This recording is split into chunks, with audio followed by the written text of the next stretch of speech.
Hot 97. Now, Edwin, Raymond, you're part of the NYPD 12. Correct. Now, explain this a little bit more so people have a better understanding. Okay, so one of the policies of the NYPD is arrest quotas. And the arrest quotas are primarily in Black and Hispanic communities, where officers are pressured to have a certain amount of arrest, summonses, and even stop and frisk up until the Floyd versus NYC case, where the judge ruled it unconstitutional. Prior to that case, stop and frisk was also one of the three things that we were pressured to, to get. There was a set number. Sometimes the number isn't always set. Right. It's just, applied, like implied. Yeah. But there's a set number of arrests, summonses, and stop and frisk for officers to get an immense pressure to get it, and consequences if you don't get those numbers. So NYPD 12 is basically 12 officers who decided we're not going to go along with this because it's already illegal. It's a labor law violation, but it's being ignored completely by the NYPD and 12 officers that we didn't know each other. It's just the perfect, That's crazy. The perfect storm of complainants found the same attorney through different methods, and he put us together as 12. Yeah. And we are in a class action trying to fight this thing, trying to get a federal judge to change these practices. And now you're the lead plaintiff in the lawsuit. It's Raymond versus NYC. Wow. Yeah, it's an honor, and hopefully we get the victory. We have to. When you're doing what's right, good things have to happen, and we're doing it for the people. We're not worried about ourselves. If we were, we'd just conform and go along. You understand? You got to remember, everything that's happening right now, nationwide, in the criminal justice system, everything starts with the initial point of contact with police officers. Before you could get railroaded at court, before you could get beat up in jail, etc. It starts with police officers. We have to make that initial contact, make the decision to arrest you, and that's when it starts. Now, if that decision is made on good faith, that's one thing. But when it's being made because of quotas and pressure, it's horrible. Absolutely. And when I say pressure, I'm talking about if you need a day off, the first thing they'll ask you is, have you met the quota? Imagine you have to go to your child's graduation or something important in your life and you need a day off. The first thing you asked is, have you met the quota? And if you haven't, you're not getting the day off. If you just closed on a home, had a baby, anything that requires additional income, if you don't meet the quota regularly, you're not going to get overtime. You understand? So officers are stuck. Yeah. And we don't like it. I'll tell you, I'm speaking for thousands when I say we don't like it. The thing is, most just go along because it's seemingly easier option, but they're crushed inside. They hate it. So although you'll see the commissioner saying BS to my allegations, and they're kind of ignoring it. Really and truly, a lot of officers have reached out, recognized me in the street, and they said, "We're rooting for you, man. Because if this thing changes, all of us benefit." Although it's only 12 stepping up and putting our names out there are definitely more officers willing to speak up. And there have been in the past. I have to mention Officer Michael Birch. There was a recent audio released with a captain telling him, you only stop male, why did you only stop 2 male blacks out of everyone that you stopped? And 10 male Hispanics, good. Basically asking them, why are you enforcing the law when it's white folks and women? Which is illegal. That's a violation of the 14th Amendment. But this is the reality. And, this was in transit. Transit can move anyone from one part of the city to the other. So this is why you had that conversation. Today, because of gentrification, you get mixed precincts that were once predominantly all black or all Hispanic. Have white folks walking around. And you'll see when they start getting, the same enforcement, you get pulled to the side and say, focus on this part of the precinct. Wow. Yeah, it's disgusting. Now, you're an active police officer. Yeah, just came from work. How are other police officers acting towards you? I know people have reached out, but have you gotten some resentment, pushback? Very little, very little. Wow, I didn't expect that. Me neither. I prepared for something completely different. Absolutely. But it just goes to show you how much police officers don't agree with everything that's detrimental about the system. It's just literally how they pay their bills. Yeah. And you feel powerless. It's a paramilitary organization where it's all about rank. It's like the military. When you lack the rank, you almost have no voice. You are literally just following orders, and the orders come all the way from the top. You see a lot of reform measures aiming at the cops on the bottom, putting cameras on cops, and this for the cops. The cops are just following bad policy. The people who create and implement the policy are at the top. This is where the focus should be. When it comes to reform, legislation, anything that's going to bring real change, you got to focus at the top. Right. Do you think you guys are going to be successful? We have to be. I can't even see another outcome. We have to be. Yeah. So now I want to make sure I'm understanding the situation correct. The captain, who I guess encourages quotas, just got promoted. Yes, and that's something that's being missed with the audio. A lot of people are saying, oh my God, listen to this, and they're missing that point. And he was promoted by the current commissioner who, in the fall of 2014, publicly said he was going to try to fix things. You know, he said, we're going to go after those who are racist.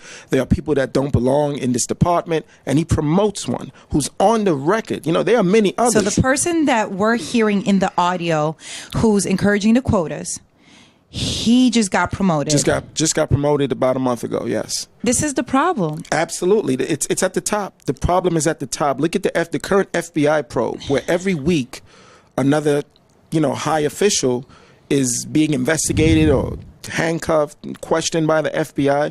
The problem has always been at the top.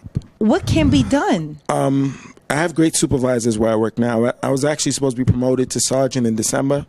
That unfortunately didn't happen because of the same captain. He was actually my captain. In the audio that was just released, he was captain of another command. Yeah. And in July of last year, about a year ago, he became my captain, and he forced my sergeant to falsify evaluation documents to sabotage my promotion. So yeah, in December I was supposed to be promoted. I wasn't promoted. I got kicked out and sent to another precinct. And thankfully, I've had great supervisors there. From the leadership to the supervisors, it's been a very different experience for me, which I didn't expect, and I'm thankful for. Can you tell us where that was before? What precinct and who the captain is? Yeah, it was. I was a transit cop, Transit District 32. The base is in Crown Heights, but they cover mostly the middle area of Brooklyn, Flatbush, Crown Heights, parts of East New York, Brownsville, Park Slope, even. His name is, it's pronounced Tahas, and now it's no longer Captain Tahas, it's Deputy Inspector Tahas. When you're a Deputy Inspector, if you walk into a room, everyone has to stand. This is how much authority and power you now yield. Yeah. So the guy that's forcing officers to be racist when they don't want to be, just got that much power, that much more power to implement that racism. This is basically the paragon of everything wrong with policing in America. You can hear in that audio this perception of blacks and Hispanics as the criminals, even with the absence of criminality. It's a problem, and this is what leads to someone who's telling you they're armed as a courtesy getting shot. This is what leads to someone with their hands up sitting you have the most tactical advantage ever with no type of firearm shown. This is what can lead to someone getting shot because they look like me. Because and this isn't something exclusive to policing. This is overall American culture, overall American perception and treatment of blacks for over 400 years. Yeah. So we're working at it. Hopefully we get all the victories we need. But this one we have to get. We have to. And you're a proud police officer. Absolutely. And you love what you do. I do. It's an honor to serve you and everyone else in the city. I always tell anyone I'm probably the most approachable cop you'll ever meet. We have the community affairs unit, which I have a lot of respect for. But every officer should be a community officer. It should be part of the job, right? Not just cheap talk and talking points and fluff. It should be a genuine part of the job. Do you feel that maybe our communities need? I feel like you're such a great police officer, right? If we had more police officers, I guess there probably are. We just don't ever hear about them. We don't see their stories. Where you're actually in the community, people on a first name basis. Where do you think we can improve to create this trust between police officers and civilians? It has to start at the top. Again, those officers exist, but you barely know of them because the current system does not recognize nor reward that. You know, you're not going to make detective because you're a great community officer. You're not going to, it happens rarely, but it happens with a lot of political pressure. Yeah. You're not going to get more overtime for being a community officer. Or everything is incentivized. Everything that's incentivized is arrest and summonses. That's it. You know, you almost don't matter. You're not even, when you get a high amount of arrests and summonses, you're called a worker. You know, so as if everything else you can do as a police officer isn't considered work. And this starts from the top. If you want to bridge the gap where officers are actually out there interacting with the community, the incentives have to go behind that. And who sets the incentives are the people at the top. So you have to go to the top. Your elected officials, the mayor. You got to go to the top. Everyone should know who their commanding officer is if they reside in the 5 boroughs. And any issue you have, you bring it directly to the commanding officer, directly to your council member, congressman, state senator, state assemblyman, U.S. senator. You know, you gotta hold the government accountable. Tax dollars come from your pay to pay them. You know, technically, when I get paid, that's you. It says the city of New York. That represents you.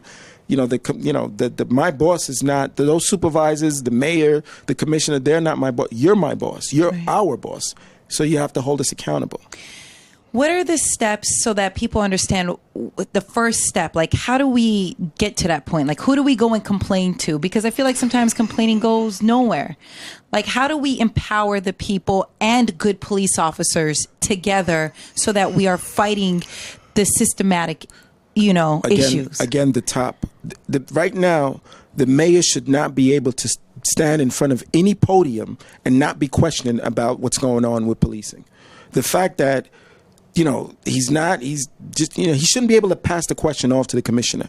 Everywhere he goes, whether it's housing or what, no matter what the issue is, the arts, housing, no matter what he's there for, he should be peppered with questions about policing, because this is what, it's only a matter of time before everything aligns itself and we have another hashtag in New York. It's only a matter of time.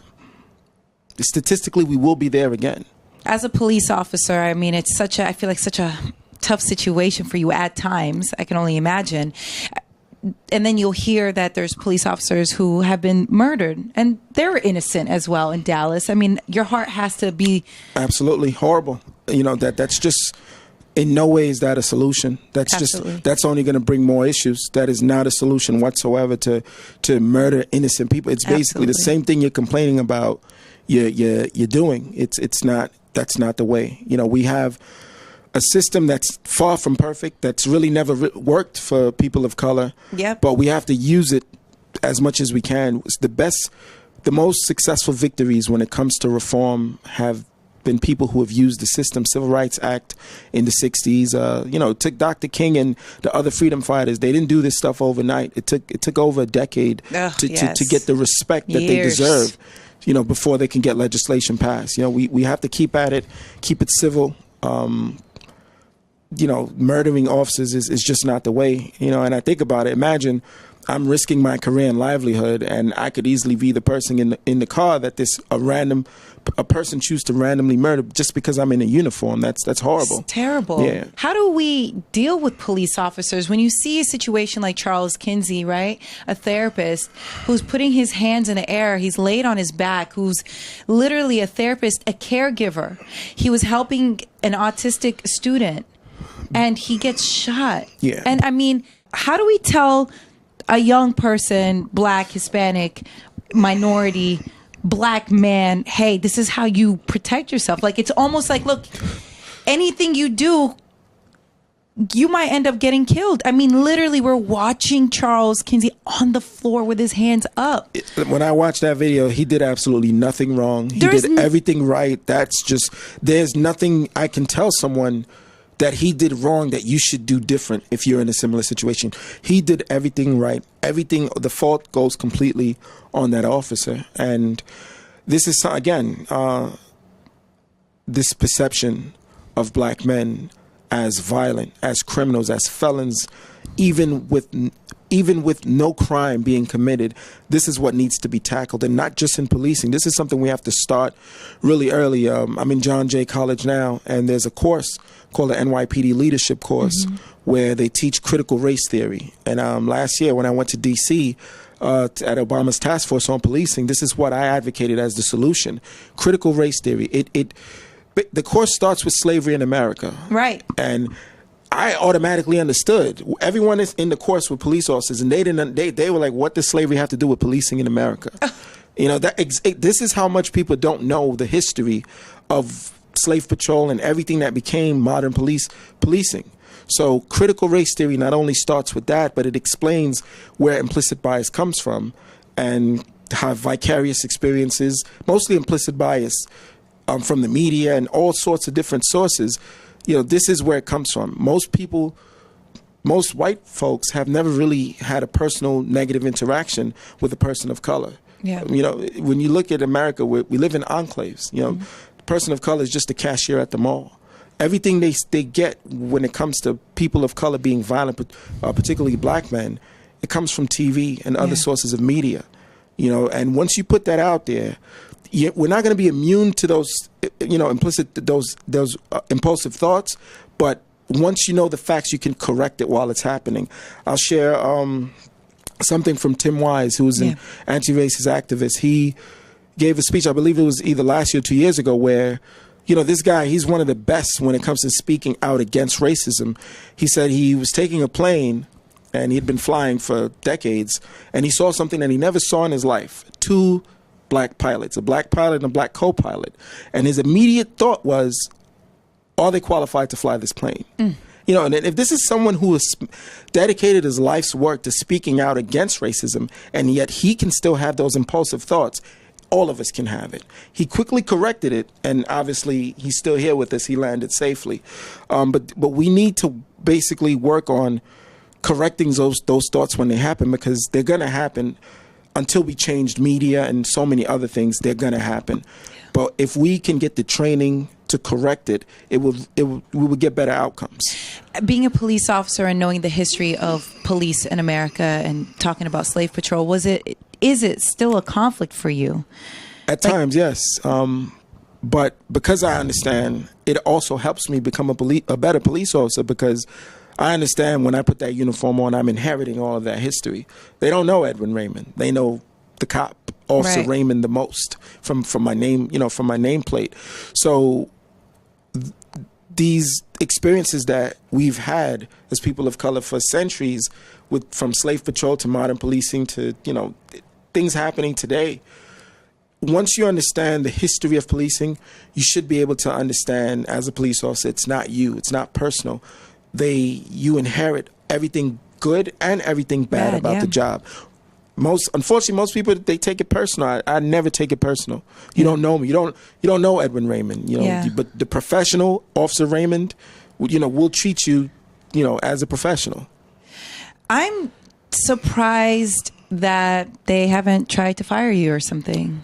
Well, is that just too? I mean, I feel like that might be too blunt, but it just. The commissioner about 3 weeks ago said that I should leave, I should resign, that I don't want to do police work. I'm a conscientious objector, you know, and that's rhetoric that goes, you know, when you keep hearing people say, you know, it's just rhetoric that goes around it. People don't really apply thought to, you know, conscientious objector is someone who wouldn't even join an institution from not agreeing with how the institution operates. I joined because everything written is noble. Everything on paper is actually quite noble. But the thing is, what's actually being done is different from what's written. So when you really look at it on a technical scale, I'm just following the law, you know, completely. That's on paper. Exactly. You know, including not violating the quota law. You know, I'm just following the law at the end of the day. And the fact that I can say that as my defense is why you can never say I'm a conscientious objector. Because the backdoor stuff, the illegal stuff, if I'm objecting to that, that's noble. That's good. That's right. You know, I'm a cop. I'm not going to do something illegal. You know, no matter how normalized it is in policing, no matter how embedded it is in policy that's on the surface designed to be objective, but we see the racial outcomes. And you heard it with the Birch tape. Yeah. You know what's crazier is that people think it's fake. They think that the NYPD 12 might be actors. They think that the recording's not real. I've read some things that said you can't. You know, I'm a government agent sent here to pacify the folks. Listen, I'm what you see is what you get. approach me in the street, you'll be surprised the knowledge You're that I from have. here. I'm from Flatbush, born and raised. I'm Haitian. Yeah. Sakpa say big on my Haitians. Yeah. I'm from Flatbush, born and raised in Brooklyn, patrol Brooklyn. This is. I'm not again, some of the things that I'm reading is like, wow, but I don't blame them still, because I understand how rare this is. It's extremely rare. Because I'm not worried about myself. I'm worried about, like, I don't have children, but the young men and women I see out there, the kid, I consider them my kids, It takes a village. So just to know what's going to happen once they turn 16, because once you're 16, you're tried as an adult in the state of New York automatically. And just to know what's going to happen once I can't sit here and, give them high fives and knowing what's coming in 9-10 years. I can't, I'd be a fraud. So my objective and the other officers is to try to do what we can from inside to change the system. So those young kids that are PALs and all, these police officers are engaging with can become teenagers that don't get hunted, because this is what's happening. Yeah. After everything's been out and you speaking up, have people that, you do run into the areas that you do patrol, have they been showing you love? Absolutely. I think it's the hair. People recognize me from the NBC taping that we did with Sarah Wallace. Some people recognize me from the article, the New York Times article also. And they say, man, thank you. Like, are you real? I said, yeah, I'm real. They'll take a photo and they just keep saying, thank you. Thank you. We really appreciate what you're doing. Even if you're not successful, you have done what you could for your people. And we appreciate it anyway. But we're going to be successful. We have to be successful. Have to. Honestly, I don't even see I don't see another option. We have to be successful with this lawsuit. There is no other option. Forcingly, New York City could be the leader in police reform if we are successful with this lawsuit. Yes. So now this lawsuit, where is it at this point, and what's the process? Well, the city, their strategy is always to try to get cases dismissed, So they're trying everything. They're looking at case law. They're looking, they're looking for holes in our complaint. They're doing what their job is as attorneys to get the case dismissed. And our attorneys are responding to, present to the judge why the case should go on to become certified class action. That's where it's at. It's just in the back and forth, the early back and forth, where the city's trying to get the case dismissed. Here's the problem, though. The city's law department is funded by taxpayers and should have the best interest of taxpayers. Yeah. And the best interest of taxpayers is an NYPD without quotas. Yeah. So to use the taxpayers to fund the city in defending its quota system, it's a horrible conflict of interest, and it's not at the best interest of the taxpayers. That's something that I wish someone could try to fight for, because if you're the city's law department, you should be here for the city, not for the institution that's engaging in racist policing. What do you think we should do? Elected officials, don't just elect, don't just go vote Democrat, and then these people get in office and you don't keep them under pressure. They now have work to do. We have to keep our elected officials, on their toes. Don't just vote them in and then vote them in again, and then they're not actually doing things. I mean, I really want this lawsuit to work in your favor, all of our favor, because honestly, if they really look at it, if this helps the NYPD and reforms it to be a better system, right? It really could build trust between us, the people, and the police officers. I guarantee it will, because it would give officers back their discretion. And integrity. Exactly. Because I'm telling you, when it's towards the end of the month, and you haven't had that arrest, you start doing what's called in policing called ice picking, meaning anything goes. Me placing my phone on a empty 2 a.m. train, I can get arrested for this because I'm occupying more than one seat. Arrested, not summons, arrested, record and everything. Exactly. And when it's towards the end of the month, and you haven't met the quota, you start seeing people going for those types of things. Bike on the sidewalk, spitting, jaywalking, park after dark, open container. And they'll arrest them for these things. No, arrested, arrest record, something you have to answer for when it's time to get a job. Have you ever been arrested, Nessa? You have to check yes. Well, we'll give you a call back, and then you never hear them back from them, because in this competitive economy, there's 10,000 people behind you that have never been arrested. So how long, you're 19, trying to work at, you know, a retail job that just denied you. You know, so 5 years later, you're 24 with a daughter. You know, how long can you keep trying to do it legitimately before you start doing something felonious to feed your child? And now you get caught for a felony and they just write you off as a prisoner. But no one takes it back to when you were 16 or 19 and had a bag next to you on the train and got arrested because an officer had to meet his quota.